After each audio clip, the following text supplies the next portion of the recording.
সকলকে আসসালামু আলাইকুম রহমতুল্লাহি ওয়া বারাকাতুহু।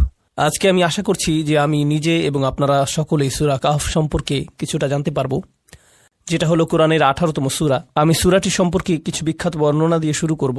আন আবি দারদা আন্না নবী সাল্লাল্লাহু আলাইহি ওয়াসাল্লাম قال মান হাফিযা 10 আয়াতিন মিন আউয়াল সূরাতিল কাহফ উসিমা মিন দাজ্জাল।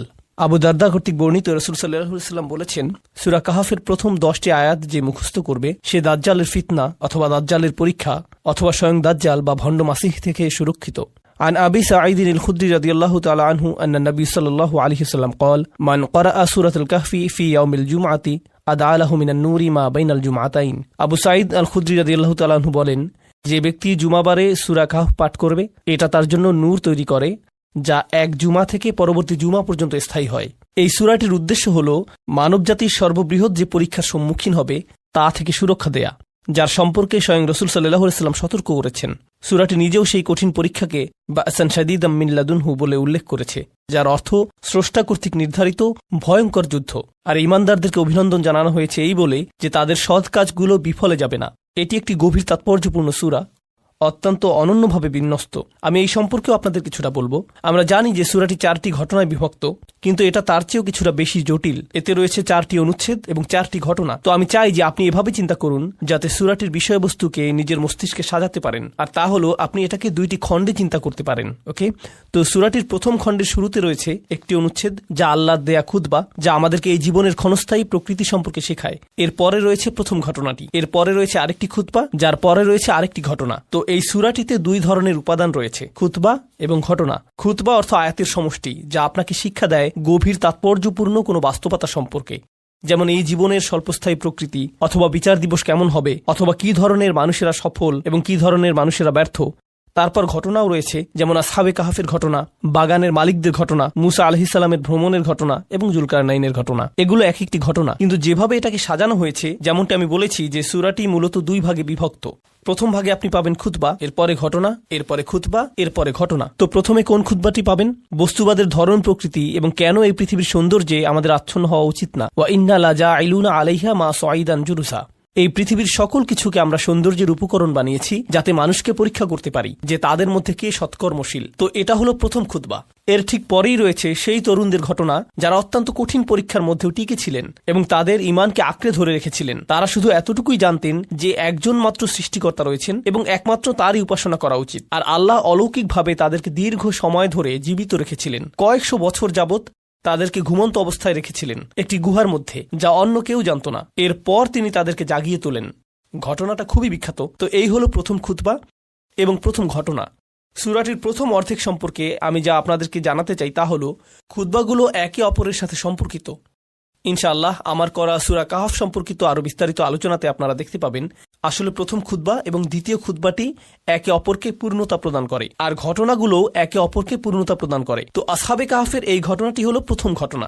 দ্বিতীয় ঘটনাটি হলো 2 বাগানের মালিক সম্পর্কে। তাদের একজনের ছিল প্রচুর সম্পত্তি, তার ছিল অনেক বড় বাগান যার মাঝখানে নদী প্রবাহিত ছিল। তার এরকম বাগান ছিল 2টি, যেগুলো প্রত্যাশা অনুযায়ী 100 ভাগ ফসল উৎপন্ন করত। অলাম তাজলিম মিনহু শাইআ, সেখানে ত্রুটিপূর্ণ কিছুই ছিল না, একটি আঙুরও গাছ থেকে পড়েনি, সেটা এরকম জায়গা। আর অন্য ব্যক্তিটি তার সম্পদের বিবেচনায় এতটাই নগণ্য ছিল যে এমনকি তার সম্পত্তির কথা কোরআনে উল্লেখই করা হয়নি। তাদের একজন অন্যজনকে তুচ্ছ করে কথা বলেছে এবং আল্লাহ তাকে একটি শিক্ষা প্রদান করেছিলেন তার সকল সম্পত্তি কেড়ে নেওয়ার মাধ্যমে। তার গোটা বাগানই ধ্বংসপ্রাপ্ত হয়ে গেল।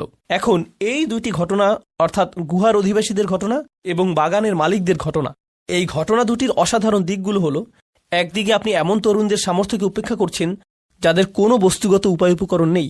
বস্তুবাদ শুধুমাত্র অর্থ প্রীতি, সম্পদ প্রীতি এবং মর্যাদার আকাঙ্ক্ষাই না, বরং এই ধারণাও বস্তুবাদ যে আপনি বিশ্বাস করেন শুধুমাত্র বস্তুগত উপায় উপকরণই আপনাকে সাহায্য করতে সক্ষম। এরকম যে আপনার সামর্থ্যের একমাত্র উৎস হল দৃশ্যমান বস্তুগত উপায় উপকরণ। আল্লাহ একদিকে এর অপনোদন করেছেন তরুণদের সামর্থ্যের ব্যাপারে আমাদের অবমূল্যায়ন দ্বারা। যদি তারা গুহায় লুকিয়ে থাকে, কতদিনই বা তারা বেঁচে থাকবে? না খেয়ে মারা যাবে অথবা বের হয়ে এসে ধরা পড়বে। শুধুমাত্র এই 2টি সম্ভাবনা রয়েছে, কিন্তু আল্লাহ বস্তুগত বিজ্ঞানকে ব্যর্থ করে দিলেন। এই তরুণদের জন্য প্রকৃতির নিয়মের ব্যত্যয় ঘটালেন এবং তাদেরকে রক্ষা করলেন। আল্লাহর পক্ষ থেকে যে সম্ভাবনা রয়েছে তাকে আমাদের অবমূল্যায়ন করা উচিত না। আর এটা মনে রাখা উচিত যে বস্তুগত জগৎ আল্লাহর নিয়ন্ত্রণাধীন। তো পরের ঘটনায় অবমূল্যায়ন করা হচ্ছে না, বরং অতিমূল্যায়ন করা হচ্ছে। বিত্তবান বাগানের মালিক তার সম্পত্তিকে অতিমূল্যায়ন করেছে। লান তাবিদা হাদিহি আবাদা, এটা কখনো ধ্বংস হবে না। বস্তুগত সম্পত্তিকে কখনো অতিমূল্যায়ন করবেন না। আল্লাহ এটা যে কোনো সময় নিয়ে যেতে পারেন। তো আপনার যদি কিছুই না থাকে, এটা মনে করবেন না যে আপনি নিঃস্ব। আপনার এখনো আল্লাহ আছেন। আর আপনার যদি সকল কিছু থাকে, এটা মনে করবেন না যে আপনার সব কিছু আছে। আল্লাহ এই সকল কিছু নিয়ে যেতে পারেন। তাই এটা মনে রাখবেন যে প্রকৃতপক্ষে আপনার কিছুই নেই। ইন্না লিল্লাহি ওয়া ইন্না ইলাইহি রাজিউন। তো এভাবেই এই দুইটি ঘটনা এবং দুইটি অনুচ্ছেদ একে অপরের সাথে সম্পর্কিত, আর এভাবেই তারা বিন্যস্ত হয়েছে। অনুচ্ছেদ, ঘটনা, অনুচ্ছেদ, ঘটনা। সূরাটির দ্বিতীয় অর্ধেকে রয়েছে ভিন্ন ধরনের বিন্যাস। সেখানে রয়েছে অনুচ্ছেদ, প্রথম ঘটনা, দ্বিতীয় ঘটনা, আর তারপর অনুচ্ছেদ, অনুচ্ছেদ, ঘটনা, ঘটনা, অনুচ্ছেদ। এটা সিমেট্রির ধরনের বিন্যাস। এখানে সূরাটির দ্বিতীয় অর্ধেকের প্রথম অনুচ্ছেদ এবং শেষের অনুচ্ছেদ উভয়টিরই বিষয়বস্তু হল বিচার দিবস। উভয় অনুচ্ছেদেই রয়েছে সেই দিবসে কোন সত্য প্রতীয়মান হবে তা নিয়ে। আর উভয় অনুচ্ছেদই খুবই শক্তিশালী, গভীর তাৎপর্যপূর্ণ। সেখানে একটির সাথে অপরটির বেশ কিছু সম্পর্ক রয়েছে। আপনি যদি সতর্কতার সাথে এগুলোকে অধ্যয়ন করেন, তাহলে লক্ষ্য করবেন যে তাদের একটির সাথে অপরটি খুবই কাছাকাছিভাবে সম্পর্কযুক্ত। এগুলোর মাঝখানে আপনি যা পাচ্ছেন তা হলো আরো দুইটি ঘটনা। এই ঘটনাগুলো হলো মুসা আলাইহিসসালাম ও খিজির আলাইহিসসালামের ঘটনা এবং জ্ঞানের পথে তার সেই যাত্রা আর তার 3টি যাত্রা বিরতি। আর তারপর রয়েছে জুলকারনাইনের ঘটনা, যিনি পৃথিবী ভ্রমণ করেছিলেন এবং তিনিও 3টি যাত্রা বিরতি নিয়েছিলেন। তো এই ঘটনার সামঞ্জস্য রয়েছে মুসা এবং খিজিরের ঘটনার সাথে। উভয় ঘটনাই তারা যাত্রা করেছিলেন, তারা উভয়ই ভ্রমণ করেছিলেন এবং তারা উভয়ই কিছু সমস্যা সমাধান করার চেষ্টা করেছিলেন। এখানে কিছু অমিলের বিষয় এসেছে। প্রথম দুটি ঘটনায় অমিলের বিষয় ছিল তরুণদের ক্ষেত্রে তাদের ক্ষমতার অবমূল্যায়ন এবং বাগানের মালিকদের ক্ষেত্রে সম্পত্তির অতিমূল্যায়ন। তিনি আমাদেরকে মুসা আলাইহিসসালাম সম্পর্কে শিক্ষা দিচ্ছেন, যিনি ন্যায় বিচারের মূর্ত প্রতীক। আর জুলকারনাইনও একই রকম। তারা উভয়ই ন্যায্য কাজ করতে চেয়েছেন, কিন্তু তাদের একজন তার চারিপাশের পরিস্থিতি পরিবর্তনে সম্পূর্ণ ক্ষমতাহীন। তার কাছে যা সঠিক মনে হয়েছিল তা তিনি করতে পারছিলেন না, কারণ তাকে নির্দেশ দেওয়া হয়েছিল যে তুমি কোনো কথা বলতে পারবে না, তুমি সমালোচনা করতে পারবে না। নৌকাটি যখন ভেঙে দেয়া হলো অথবা ক্ষতিগ্রস্ত হলো, অথবা যখন একটি শিশুকে আপনার চোখের সামনে হত্যা করা হয়, অথবা কোনো প্রতিদান ছাড়াই আপনাকে কঠোর পরিশ্রম করে একটা দেয়াল নির্মাণ করতে হয়, সেক্ষেত্রে আপনি কোনো কথা জিজ্ঞেস করতে পারবেন না। খালি চোখে দেখলে এটা অন্যায়। অন্যদিকে রয়েছেন জুলকারনাইন, যিনি অন্যায় দেখেন এবং এর সমাধান করেন। যেখানেই তিনি যান তিনি সমস্যার সমাধান করেন। মানুষ তার কাছে সমস্যা নিয়ে আসে আর তিনি তা সমাধান করেন। এখানে আল্লাহ এই অমিলটির মাধ্যমে যা বোঝাচ্ছেন তা হলো, কখনো বস্তুগতভাবে আপনার ক্ষমতা থাকবে পরিবর্তন আনার জন্য এবং কখনো কখনো আপনার তা থাকবে না। কখনো বৃহত্তর পরিকল্পনা চলমান থাকবে, বড় পরিকল্পনা বাস্তবায়নরত থাকবে। আর ইমানদারদেরকে অনুধাবন করতে হবে যে কখনো তাদের নাগালের মধ্যে বস্তুগত উপায় উপকরণ থাকবে এবং অন্য সময় তাদের নাগালের মধ্যে বস্তুগত উপায় উপকরণ থাকবে না, সঠিক কাজটি করার জন্য, ন্যায় বিচারকে কার্যকর করার জন্য। আর আমাদের অবস্থা এই দুইটির মধ্যে যে কোনো একটি হতে পারে। আর এই সবগুলো ঘটনার সারাংশ হিসেবে আল্লাহ বিস্ময়কর এই সূরাতে আমাদেরকে যা দিয়েছেন তা হলো পার্থিব জীবনের প্রতি আমাদের কাঙ্ক্ষিত দৃষ্টিভঙ্গি। ক্ষমতা থাকাটা আশীর্বাদ নয়, ক্ষমতা বঞ্চিত হওয়াটাও আশীর্বাদ নয়। আপনার যদি ক্ষমতা থাকে, এটাকে সঠিক পথে ব্যবহার করুন। যখন আপনার ক্ষমতা না থাকে, অনুধাবন করুন যে আপনার এখনো অনেক কিছু করার আছে, আপনার এখনো অনেক কিছু শেখার আছে এবং আপনার কাছে ক্ষমতা না থাকার পেছনেও কারণ রয়েছে। যখন আপনার কোনো উপায় উপকরণ থাকে না, সেক্ষেত্রে হয়তো সেই তরুণদের মতো কোনো মহাপরিকল্পনা বিদ্যমান রয়েছে। আল্লাহ যে কোনো উপায়ে আপনাকে সহায়তা করবেন। আর যখন আপনার প্রচুর বস্তুগত উপায় উপকরণ থাকে, অর্থ, মিডিয়া, ক্ষমতা, খ্যাতি ইত্যাদি ইত্যাদি, এগুলো কোনোটারই মূল্য নেই। আল্লাহ সেগুলো কেড়ে নিতে পারেন যখন তিনি ইচ্ছা করেন। তো সূরাটির শেষে এসে আমাদের নির্ভরতা সম্পূর্ণ চলে যাবে আল্লাহর কাছে। আমরা এখন সমাপ্তির দিকে যাচ্ছি।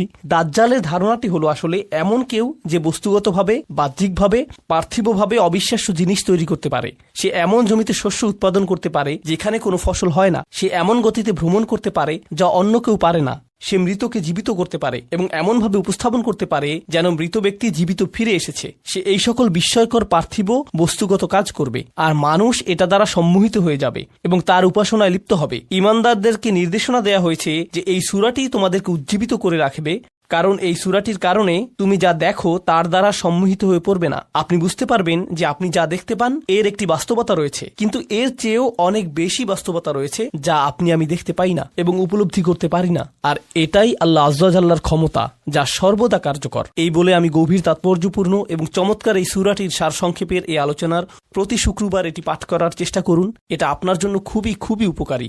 উপসংহার টানছি। বারাকাল্লাহু লি ওয়া লাকুম। আসসালামু আলাইকুম ওয়া রাহমাতুল্লাহি ওয়া বারাকাতুহু। বিশেষ এই মানুষগুলো কারা? যাদেরকে আল্লাহ ইবাদুর রহমান বলে আখ্যায়িত করেছেন। এই দৃষ্টিভঙ্গি অনুযায়ী এই হলো গুণাবলীগুলোর একটা তালিকা। যদি এর সবগুলোর অধিকারী হতে না পারেন, আপনি আসলে ব্যর্থ হয়েছেন। এটা হলো একটা দৃষ্টিভঙ্গি। তো আমাদের যে কারো জন্য আমরা যদি প্রথম দৃষ্টিভঙ্গি দিকে লক্ষ্য করি, তখন বলবো আমি তো তাহলে অকৃতকার্য হয়ে গেলাম। কিন্তু এটাকে দেখার আরেকটা পরিষ্কার দৃষ্টিভঙ্গি রয়েছে, আর সেটা হলো এই প্রত্যেকটি হলো পৃথক শ্রেণীর মানুষের জন্য। তাদের প্রত্যেকেই হলেন পৃথক শ্রেণীর মানুষ। তাদের মধ্যে সাদৃশ্যপূর্ণ বৈশিষ্ট্য হলো তারা সকলেই ঈমানদার। কিন্তু এক্ষেত্রে একটা বিষয় হলো, আর এই ধারণাটি আমি সূচনায় আপনাদেরকে বলবো, আমরা সকলে একরকম নই। যেমন আজকের জুমার পর এক নারীর সাথে আমার সাক্ষাৎ হয়েছে। তিনি আমার কাছে এসে বললেন, আমি প্রতিদিন 3 ঘন্টা ধরে তাহাজ্জুদের নামাজ পড়ি। আক্ষরিকভাবে এটাই তিনি আমাকে জিজ্ঞেস করেছিলেন, এটা কি ঠিক আছে? আর আমি বলেছিলাম, আপনাকে এজন্য পুরস্কৃত করা উচিত, কারণ অনেকের জন্য নিয়মিত 5 মিনিট তাহাজ্জুদ পড়াও অসম্ভব। কখনো কখনো মানুষের জন্য সময় মতো ফজরের নামাজে ওঠাও অত্যন্ত কঠিন হয়ে যায়। আর এই নারী 3 ঘন্টা নামাজ পড়ছেন। আমি বললাম, কিসের তাড়নায় আপনি এটা করতে পারছেন? তিনি বললেন, কি করব, আমি টিভি দেখব?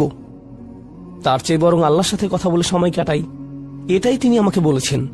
আমি সম্মানিত বোধ করছি যে তিনি আমার কাছে এসে প্রশ্নটি করেছেন। আমার উচিত ছিল তার কাছ থেকে পরামর্শ নেয়া, এমন মানুষের কাছ থেকে যারা আল্লাহর নৈকট্যপ্রাপ্ত। আমি যা বলতে চাচ্ছি তা হলো, আমরা সকলে একরকম নই। তিনি যা করেছেন আমি তা করতে পারবো না, আমি সত্য কথা বলছি। এই নারী যা করেন আমি তা করতে সক্ষম নই, আর আমি তার এই যোগ্যতার প্রতি সম্মান জানাই। আল্লাহ এই অভ্যাস বজায় রাখতে তাকে দৃঢ়তা দান করুন। কিন্তু আমরা তো জানি এমন মানুষ রয়েছেন যারা অন্যদেরকে সাহায্য করার ক্ষেত্রে অসাধারণ। তাদের যোগ্যতা, তাদের পারদর্শিতা হলো অন্য মানুষকে সাহায্য করা। আরেক ধরনের মানুষ রয়েছে যাদের এই গুণটি রয়েছে যে যখন তারা মানুষের চারপাশে থাকেন, মানুষ ভালো অনুভব করে। এটাই তাদের যোগ্যতা। আপনি শুধু তাদের কাছে যাবেন, যদি তারা কোনো কথা নাও বলেন, আপনি শুধু তাদের সাথে সময় কাটাবেন, তখন নিজের ভেতর একটা প্রশান্তি অনুভব করবেন, শান্তি অনুভব করবেন। আল্লাহ আমাদের সকলকে বিচিত্র যোগ্যতা দিয়েছেন। এই অনুচ্ছেদের ব্যাপারে এই বিষয়টাই আমার কাছে অনেক বেশি বিশ্বাসযোগ্য মনে হয় যে এটা বিভিন্ন ঈমানদারদের জন্য বিভিন্ন বিচিত্র গুণাবলীর উল্লেখ করেছে। ঈমানদারদের একটি শ্রেণীর বিশেষ এক ধরনের গুণাবলী রয়েছে, ঈমানদারদের অন্য একটি শ্রেণীর অন্য ধরনের গুণাবলী রয়েছে, সেটা তাদেরকে বিশেষ বৈশিষ্ট্যমণ্ডিত করে। আর আমরা যখন এই আয়াতগুলোতে অগ্রসর হব, আপনি হয়তো দেখবেন যে প্রথমটি আমার সাথে মিলছে না। আমি আশা করছি যে কমপক্ষে একটি গুণের অধিকারী হব। আপনি হয়তো একের অধিক গুণের সাথে মিল খুঁজে পাবেন, আর সেটাও আপনাকে ইবাদুর রহমান হিসেবে অন্তর্ভুক্ত করবে। এখানে প্রথম গুণটি চমৎকার। হয়তো ভাবতে পারেন যে আল্লাহ তাআলা হয়তো সবচেয়ে নৈকট্যপ্রাপ্ত বান্দাদের দিয়ে শুরু করবেন, যাদেরকে তিনি সবচেয়ে ভালোবাসেন। হয়তো তিনি তাদেরকে দিয়ে শুরু করবেন যারা সবচেয়ে বেশি নামাজ পড়ে, যারা তার উপাসনা সবচেয়ে বেশি করে, যারা আল্লাহর প্রতি আধ্যাত্মিক ধ্যানে সবচেয়ে মগ্ন। কিন্তু আল্লাহ কি দিয়ে শুরু করলেন? তিনি বললেন, আল্লাযীনা ইয়ামশুনা আলাল আরদি হাওনা। অবিশ্বাস্য রকম করুণাময় সত্তার বান্দারা, এই বিশেষ মানুষগুলো হলো তারা যারা বিনম্রতার সাথে পৃথিবীতে চলাফেরা করে। আল্লাযীনা ইয়ামশুনা আলাল আরদি হাওনা। সামনে এগুনোর আগে এটা দিয়ে কি বোঝাচ্ছে তা আমাদেরকে উপলব্ধি করতে হবে। এর অর্থ এটা না যে আপনি যখন রাস্তায় হাঁটবেন অর্ধেক রুকু করা অবস্থায় হাঁটবেন, এরকম ভাবে মাথা নিচু করে রাখবেন আর বলবেন যে আমি বিনয় প্রকাশ করছি। এটা বিনয় প্রকাশ করা নয়। আপনি সোজাভাবেই হাঁটবেন।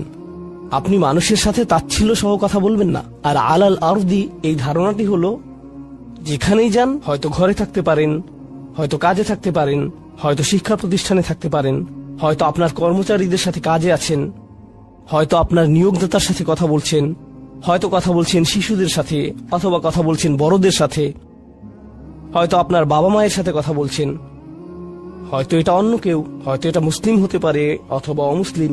যখনই মানুষের সাথে কথা বলেন, এক ধরনের বিনয় থাকতে হবে। যেভাবে আপনি তাদের সাথে কথা বলবেন, কাউকে মূল্যহীন বোধ করাবেন না আপনার কথার দ্বারা।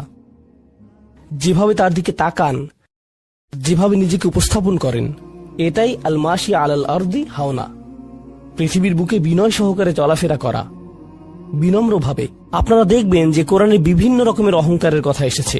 এখন এখানে সবাই জানেন যে অহংকার হলো হৃদয়ের একটা ব্যাধি। এটা থাকে হৃদয়ের ভিতর, তাই না? কিন্তু ভিতরে যখন কোনো ব্যাধি থাকে, যেমন কোনো ভাইরাস যদি ভিতরে থাকে, বাইরে এর কিছু লক্ষণ প্রকাশ পায়, উচ্চ তাপমাত্রা, ঘাম, এই ধরনের লক্ষণ। কোরআন তুলে ধরছে অহংকারের কিছু লক্ষণ। উদাহরণস্বরূপ আল্লাহ বর্ণনা করছেন যেভাবে মানুষ অন্যের দিকে তাকায়।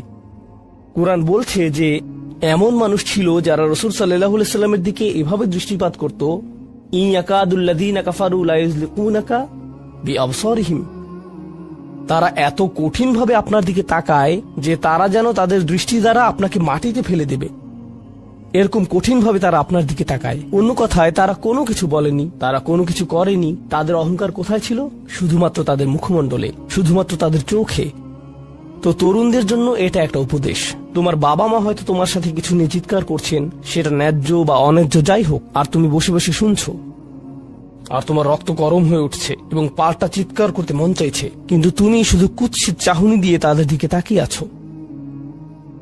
এই কুৎসিত চাহনি দিয়ে তাকিয়ে আছো, আর তোমার মা বলছেন, আমার দিকে এভাবে তাকিয়ে আছো কেন? আমি তো কোনো কথা বলিনি। তুমি কিছু বলনি, এটা পুরস্কার পাওয়ার মতো কিছু না। তুমি কিছু বলনি, এটা পুরস্কার পাওয়ার মতো কিছু না। কারণ অধ্যত্ব শুধু তোমার কথাতেই থাকে না। তবে অভিনন্দন যে তুমি কোনো কিছু বলনি, এটা অপেক্ষাকৃত ভালো, কারণ সেটা তাহলে আরো খারাপের দিকে যেত। কিন্তু এক ধরনের অধ্যত্ব, ক্রোধ এবং বিনয়ের অভাব আমাদের চোখে মুখে ফুটে ওঠে। সুম্মা নজর, সুম্মা আবাসা অবাসার, সুম্মা আদবার ওয়াস্তাকবার। শুধু যেভাবে কারো দিকে তাকান, শুধু যেভাবে ভ্রু কুঁচকান, শুধু যেভাবে চোখ ঘুরান, কখনো কখনো যেভাবে কারো দিকে তাকান, কখনো কখনো যেভাবে কারো দিকে না তাকান। কেউ আপনাকে সালাম দিয়েছে, আপনি তার দিকে তাকালেন না, অন্যদিকে ফিরলেন এবং তা উপেক্ষা করলেন, অথবা শুধু ওয়ালাইকুম আসসালাম বললেন। আপনি সালামের জবাব দিয়েছেন, কারণ তা না হলে তো গুনাহ হতে পারে, কিন্তু জবাব দিলেন খুবই নিচু স্বরে, এটা নিশ্চিত করার জন্য যাতে সে শুনতে না পায়, আর সে মনে করলো যে আপনি জবাব দেননি। এরকম যে আল্লাহ জানেন যে আমি জবাব দিয়েছি, কিন্তু আমি তাকে এটা জেনে পরিতৃপ্তি লাভ করতে দিব না যে আমি তার সালামের জবাব দিয়েছি। তো যখন সে এসে বলে যে ভাই, আমি তো আপনাকে সালাম দিয়েছি, আপনি জবাব দেননি। আমি তো জবাব দিয়েছি। এটাও হাউন এর অভাব। আল্লাযীনা ইয়ামশুনা আলাল আরদি হাওনা। মানুষের প্রতি বিনয়, শিশুদের প্রতি করুণা, বয়স্কদের প্রতি করুণা, এমন মানুষদের প্রতি করুণা যারা এর যোগ্য না। আর প্রসঙ্গক্রমে এর অর্থ এটা না যে আপনাকে অপমান করার সুযোগ আপনি মানুষকে করে দিবেন। এমন পরিস্থিতি আছে আমাদের পরিবারগুলোতে, আমাদের বন্ধু বান্ধবের মাঝে, আমাদের পরিসরে, যেখানে কিছু মানুষকে অবমাননাকর হিসেবে পাবেন। এমনটা ঘটে। আপনার পরিবারে এমন মানুষ রয়েছে, কখনো কখনো আপনার পিতামাতাও এরকম হতে পারেন। এটা খুবই কষ্টদায়ক বিষয়, এটা খুবই অন্যায্য বিষয়, আর আপনাকে এগুলো সব সময় শুনতে হয়, বারবার শুনতে হয়। শ্রোতাদের ভিতর এমন নারী রয়েছেন যাদেরকে আমি দেখতে পাচ্ছি না, তারা পর্দার আড়ালে রয়েছেন, কিন্তু তারা যে অবস্থাতেই থাকেন, হয়তো শ্বশুর বাড়ির আত্মীয় অথবা ভাই বোন বা অন্য কারো কাছ থেকে তাদের কথা শুনতে হয়, আর তাদের এটা সব সময় শুনতে হয়, আর এগুলো শুনে তাদের রক্ত গরম হয়ে যায়। তখন কি করবেন? আপনাকে তখনও বিনয় ধরে রেখে যা করা শিখতে হবে তা হলো, প্রথমত সেরকম পরিস্থিতি থেকে দূরে থাকবেন। যদি জানেন যে মেজাজের ভারসাম্য হারিয়ে ফেলবেন, তখন সেখান থেকে বেরিয়ে যান। এই মুহূর্তে আমি এই আলোচনায় অংশ নিতে পারবো না, দুঃখিত, আমি একটু হাঁটতে যাব। রাগে বিস্ফোরিত হয়ে যাওয়ার আগে এটা থেকে বেরিয়ে যান। এটাই প্রথমত এবং প্রধানত ইয়ামশুনা আলাল আরদি হাওনা। যুক্তিসঙ্গতভাবেই আয়াতটিতে এর সাথে যা সম্পর্কিত, ওয়াইদা খাতাবাহুমুল জাহিলুনা ক্বালু সালামা, অল্প অল্প করে অবিশ্বাস্য কিছু শিক্ষা এখানে প্রদান করা হয়েছে। আরবি ভাষায় ইদা অর্থ যদি না, এর অর্থ যখন। যখন বিরক্তিকর ব্যক্তিরা, যখন সেই ব্যক্তিরা যাদের নিজস্ব নিয়ন্ত্রণ নেই, এরা যখন তাদের সাথে কথা বলে, যখন মূর্খ লোকেরা তাদের সাথে কথা বলে, এখানে বলা হচ্ছে না যে যদি তারা কথা বলে, বরং আয়াতে বলা হচ্ছে যখন তারা কথা বলে। আল্লাহ আমাকে এবং আপনাকে জানিয়ে দিচ্ছেন যে এমন লোক সব সময় থাকবে যারা আমাদের উদ্দেশ্যে কথা বলবে, যারা আমাদের সাথে আলোচনায় অংশ নিবে, যারা আমাদের সাথে ভাব প্রকাশ করবে। তাদের আচরণ হয়তো ভালো হবে না, এরকমটা ঘটবে, এটা এড়াতে পারবেন না। এই ধরনের অপ্রীতিকর অভিজ্ঞতার শিকার আপনাদের প্রত্যেককেই হতে হবে, আমি সহ। এমন লোক থাকবে যারা জাহেল। এখানে জাহেল অর্থ উপলব্ধি করুন। জাহেল অর্থ শুধুমাত্র মূর্খ না। যখন মুসা আলাইহিস সালামকে গরুর বাছুর সম্পর্কে জিজ্ঞেস করা হলো, তিনি বলেছিলেন যে তোমাদেরকে একটি গরু কুরবানি করতে হবে, আর তারা বলেছিল তুমি কি তামাশা করছো?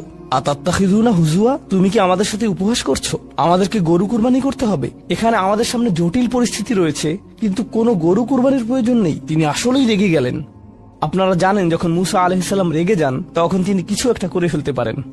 তো তিনি তাৎক্ষণিক আল্লাহর কাছে প্রার্থনা করলেন এবং বললেন, আউযু বিল্লাহি আন আকুনা মিনাল জাহিলিন, আমি জাহেলদের অন্তর্ভুক্ত হওয়া থেকে আল্লাহর আশ্রয় প্রার্থনা করি। এর অর্থ মূর্খ নয়, কারণ স্পষ্টতই মুসা আলাইহিস সালাম ছিলেন পৃথিবীর জ্ঞানী মানুষদের একজন।